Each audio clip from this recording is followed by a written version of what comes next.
আসসালামু আলাইকুম ভিউয়ার্স, আজকে আবারও আরেকটি নতুন রেসিপি নিয়ে চলে আসলাম নাহিদ আয়েশা কিচেনটিতে। আশা করি আজকের এই রেসিপিটা আপনাদের খুব বেশি ভালো লাগবে। সিদ্ধ চাউল দিয়ে নয়, আতপ চাউল দিয়ে দুনিয়ার সবথেকে সহজ সেই রেসিপিটা হয়। সেই রেসিপিটা আজকে তৈরি করে দেখাবো। তার জন্য শুরুতেই আমি নিয়ে নিলাম এখানে মেজারমেন্ট কাপের 2.5 কাপ আতপ চাউলের গুঁড়া। তবে আপনারা চাইলে এখানে সিদ্ধ চাউলের গুঁড়াটাও নিয়ে নিতে পারেন। আর আমি এখানে আতপ চাউলের গুঁড়াটা একটু বেশি করে নিলাম, কারণ সিদ্ধ চাউলের থেকে আতপ চাউলের গুঁড়াটা একটু বেশি পরিমাণে লাগে। আর দিয়ে দিলাম 1 চা চামচ পরিমাণ লবণ। এখন আমি লবণের সাথে চাউলের গুঁড়াটাকে খুব ভালো করে মিশিয়ে নিচ্ছি, কারণ যদি আমি এখানে পানি দিয়ে ডোটা তৈরি করা শুরু করি তাহলে লবণটা এক জায়গায় থেকে যাবে। এর জন্য আগে একটু লবণটার সাথে চাউলের গুঁড়া ভালো করে মিশিয়ে নিচ্ছি। তারপর এখানে আমি ফুটন্ত গরম পানি দিয়ে ডোটাকে তৈরি করে নেব। আমি এখানে ফ্রোজেন করা চাউলের গুঁড়া নিয়েছি, তার জন্য দেখতেই পাচ্ছেন পানিটা কিন্তু অনেক বেশি ভাপ উঠতেছে। আর এই পানিটা দিয়ে আমি ডোটা তৈরি করব। তবে আপনারা যদি নর্মাল চাউলের গুঁড়োটা নিয়ে থাকেন তাহলে কুসুমের থেকে একটু বেশি গরম পানি দিয়ে আপনারা ডোটা তৈরি করবেন। খুব বেশি গরম পানি দিতে যাবেন না, তাহলে কিন্তু সিদ্ধ হয়ে যাবে, পিঠাগুলো তৈরি করতে পারবেন না। আপনারা হয়তোবা আমার ভিডিও দেখে অনেক কিছু বুঝতে পারতেছেন।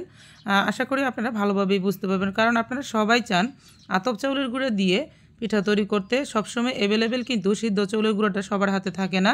আর আপনারা ডোটা তৈরি করার সময় হয়তো দেখে বুঝতে পারতেছেন এটা কিন্তু সম্পূর্ণ আতপ চাউলের গুঁড়া। আতপ চাউলের গুঁড়োতে আপনি পানি যতই দিবেন আঠালো হবে না, আঠালোটা নিজেই ইচ্ছা করে নিতে হবে।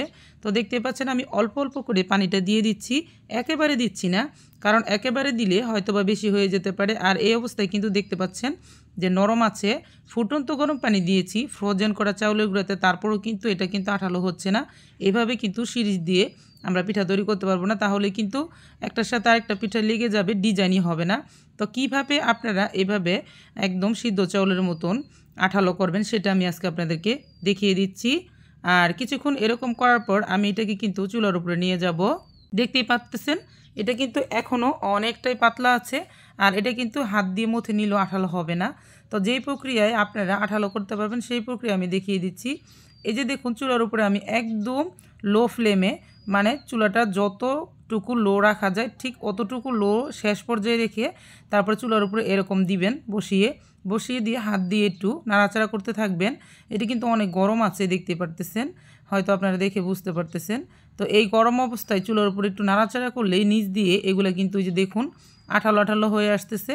তো এগুলা কিছুক্ষণ এরকম করতে করতে কিন্তু একটা শুকনা শুকনা ভাব চলে আসবে, তখনই আমি নামিয়ে নিব। প্রায় 1 থেকে 2 মিনিট রাখলে হবে, এর বেশি রাখার কোনো প্রয়োজনই নেই। নিচের পাটটা হালকা আছে কিন্তু হালকা সিদ্ধ হবে, আর পরে দেখতেই পারবেন যে এটা কিন্তু ঘন হয়ে আসতেছে। এই যে দেখুন ঘন হয়ে আসতেছে।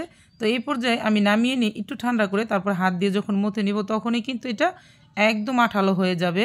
এইভাবে আপনারা সকলেই কিন্তু আতপ চাউলের গুঁড়া দিয়ে পিঠাটা তৈরি করতে পারবেন। আপনারা যদি ঠান্ডা পানি দিয়েও তৈরি করতে চান সেই ক্ষেত্রেও কিন্তু এভাবে চুলার উপরে একটু জাল করে নিলে, খুব বেশি না, একদম চুলাটাকে মিডিয়াম লো ফ্লেমে রেখে কিন্তু এভাবে করে নিতে হবে। দেখুন আমি কিন্তু সিদ্ধ হচ্ছে না, শুধু জাস্ট নাড়াচাড়া করে একটু শুকিয়ে নিচ্ছি।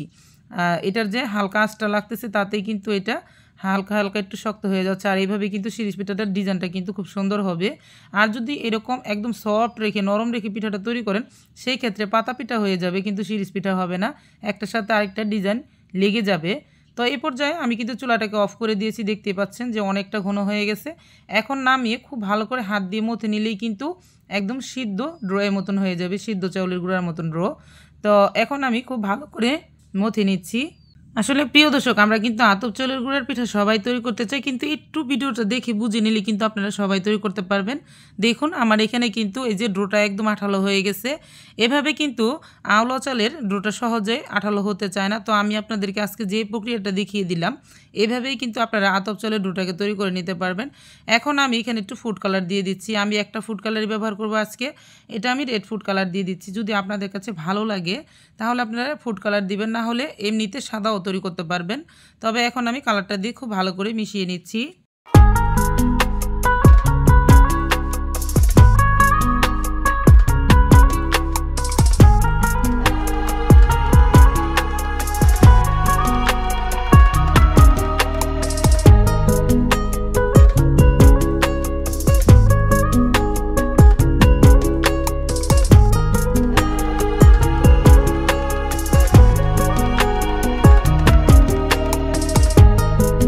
কালারটা আমার খুব ভালো করে মিক্স করা হয়ে গেছে। এখন আমি পিঠাগুলো তৈরি করব। তার জন্য আমি আজকে কলা পাতা নিয়েছি, যাতে আপনারা যারা গ্রামে আছেন তারাও খুব সহজে বুঝতে পারেন।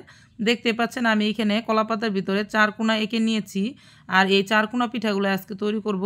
কলা পাতাটাকে কেটে দুনো পাশে আমি একটা সুতি কাপড় ভিজিয়ে উল্টাপাল্টা করে খুব ভালো করে মুছিয়ে নিয়েছি, কারণ এই কলা পাতাগুলো কিন্তু অনেক বেশি কালো থাকে, ময়লা থাকে, সেগুলো আসলে দেখা যায় না। ভিজা কাপড় দিয়ে খুব সুন্দর করে মুছে নিতে হবে। তারপর আমি এগুলোর উপরে দাগ কেটে নিয়েছি।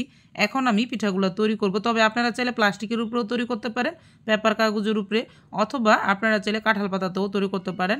এখন দেখুন আমি সিরিজে অনেকগুলো ড্রো ভরে নিয়েছি। আসলে যদি অনেকগুলা সিরিজ একসাথে করে ড্রোগুলো ভরে নেওয়া যায় তাহলে কিন্তু একা একা অনেকগুলো পিঠা তৈরি করা যায়, খুব সহজ হয়ে যায়।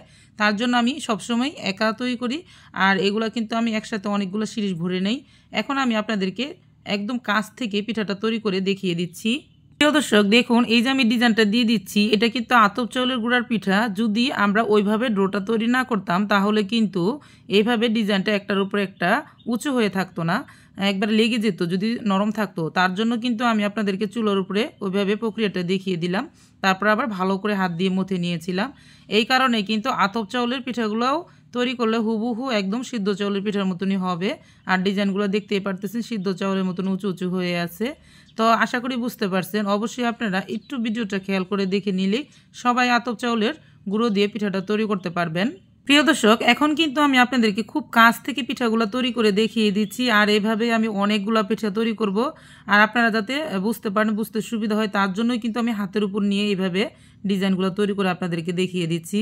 আপনারা আপনাদের ইচ্ছে মতন যে কোনো ডিজাইন করে নিতে পারবেন, তবে আমি আজকে 4 কোণা ডিজাইনটাই তৈরি করে নিচ্ছি। প্রিয় দর্শক আরেকটি কথা বলে দিই, সামনে হচ্ছে রমজান মাস।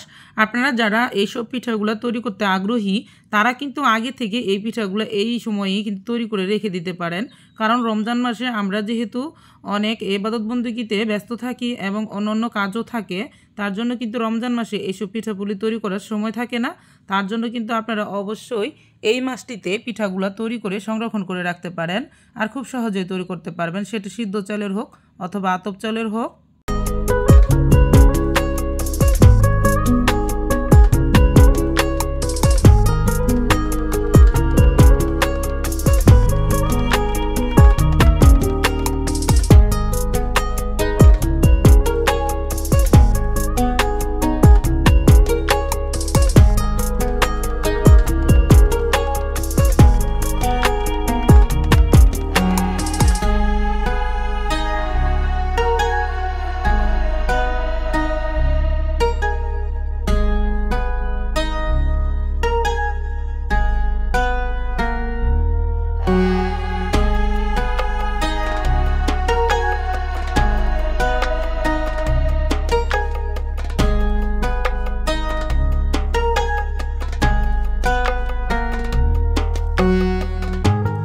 আপনাদের সাথে কথা বলতে বলতে কিন্তু আমি পিঠা অনেকগুলো আপনাদের তৈরি করে দেখিয়ে দিলাম। আর এই তো আমি অনেকগুলো পিঠা তৈরি করে নিয়েছি, দেখতে পাচ্ছেন। এগুলো আমার সংরক্ষণ করা থাকবে। আর যেহেতু আমি পিঠা এগুলো অনলাইনে সেল করতেছি, তার জন্য কিন্তু আমাকে অনেকগুলো পিঠা তৈরি করতে হয়। যদি আপনাদের কাছে ভালো লাগে তাহলে কিন্তু অবশ্যই ট্রাই করবেন। আর সবাই শুধু আমাকে কিন্তু আতপ চাউলের গুঁড়া দিয়ে পিঠাগুলো তৈরি করা দেখানো পছন্দ করেন, তার জন্যই কিন্তু আমি আপনাদের জন্যই আতপ চালের গুঁড়া দিয়ে পিঠাগুলো তৈরি করে নিলাম। আর এখন শুধু এই পিঠাগুলোকে ভাপ দিয়ে নেব। আর সবগুলো কলাপাতাতে কিন্তু দেখুন অনেক সুন্দর লাগতেছে একই ডিজাইনের পিঠাগুলো দেখতে। আর এভাবে কিন্তু পিঠাগুলো তৈরি করলে খেতেও খুব ভালো লাগে। আর এগুলো আপনারা বিয়েবাড়ির অনুষ্ঠানেও দিতে পারবেন, যে কোনো বিয়েবাড়ির ডালাতে বা যে কোনো প্রোগ্রামে। এখন আমি পিঠাগুলোকে ভাপ দেওয়ার জন্য একটা ডিস্কো পাতিলে পানি দিয়ে ভাপ তুলে নিয়েছি। আর এখন আমি পিঠাগুলো দিব, দিয়ে 30 সেকেন্ডের মতন রাখবো আর ঢাকনা দিয়ে ঢেকে। তারপরে কিন্তু আমি নামিয়ে নেব। যখনই এটার কালারটা চেঞ্জ হয়ে যাবে তখনই কিন্তু আমি পিঠাগুলোকে নামিয়ে নেব। এখন যেরকম কালার দেখতেছেন, যখনই চেঞ্জ হয়ে যাবে তখন কিন্তু আর এই কালার থাকবে না, সিদ্ধ কালার চলে আসবে। আর এটা কিন্তু 30 সেকেন্ড পরে আমি শুধু নামিয়ে নেব। দেখুন এখন কিন্তু কালারটা খুব সুন্দরভাবে চেঞ্জ হয়ে আসছে। তো এই পর্যায়ে আমি পিঠাগুলো নামিয়ে নিচ্ছি, আর এইভাবে আমি সবগুলা পিঠা ভাপিয়ে নিচ্ছি।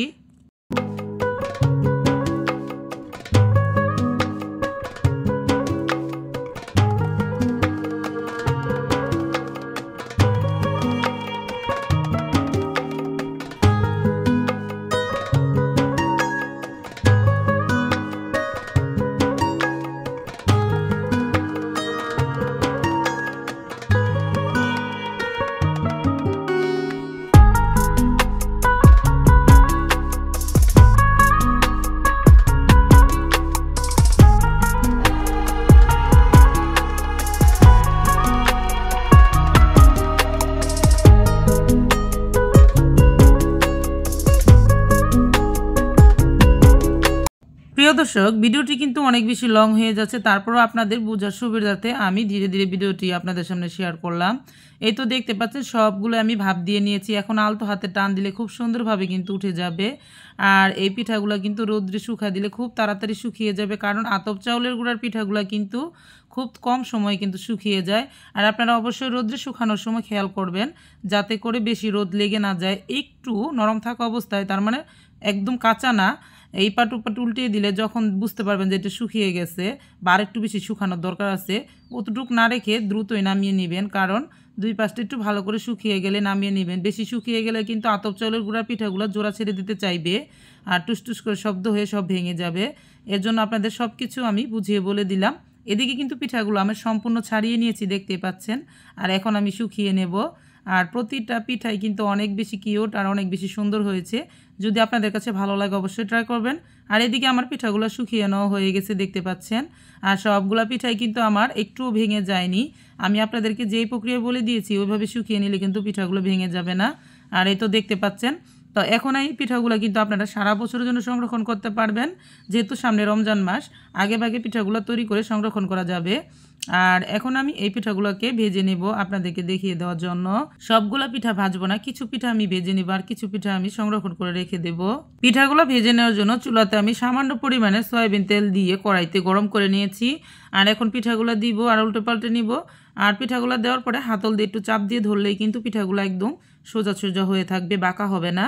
আর একে একে এভাবেই আমি পিঠাগুলো ভেজে নিচ্ছি।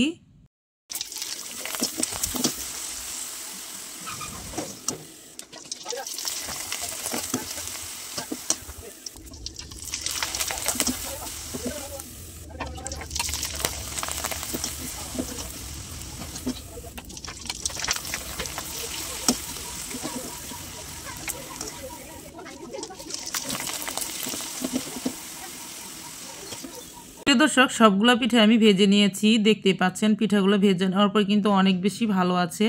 আর আতপ চাউলের গুঁড়া পিঠা বলে কথা, এগুলা কিন্তু আপনারা শিরাতে দেওয়ার পরে খালি ধরলেই ভেঙে যাবে, এতটা সফট আর এতটা নরম হয়। সিদ্ধ চাউলের থেকেও আতপ চাউলের পিঠাগুলো কিন্তু অনেক বেশি নরম হয়। বাচ্চারা এত পছন্দ করে, অবশ্যই আপনারা ট্রাই করে দেখতে পারেন। তবে প্রিয় দর্শক, এগুলাতে গরম গরম চিনি ছিটিয়ে দিয়েও খেতে পারেন, আবার চাইলে মিঠা শিরা করেও দিয়েও ছিটিয়ে খেতে পারেন। তবে আমি মিঠা শিরা করে রেখেছি আগে থেকেই, এখন আমি এগুলাতে মিঠা শিরাগুলো দিয়ে দিচ্ছি। প্রিয় দর্শক, মিঠা শিরা করে ছিটিয়ে দিলে কিন্তু পিঠাগুলো অনেক বেশি খেতে ভালো লাগে, আবার চাইলে আপনারা এমনিতেও খেতে পারবেন।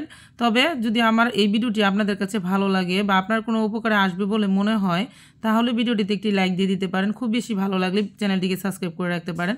যারাই ফেসবুক থেকে দেখছিলেন তারা চাইলে ভিডিওটিতে একটি লাইক দিয়ে ভিডিওটি শেয়ার করে দিতে পারেন। তবে আজ এই পর্যন্তই, আরও একদিন চলে আসবো নতুন কোনো পিঠার রেসিপি নিয়ে ইনশাল্লাহ। ততক্ষণ পর্যন্ত সকলে ভালো থাকবেন। সকলকে জানাই অসংখ্য ধন্যবাদ। আল্লাহ হাফেজ।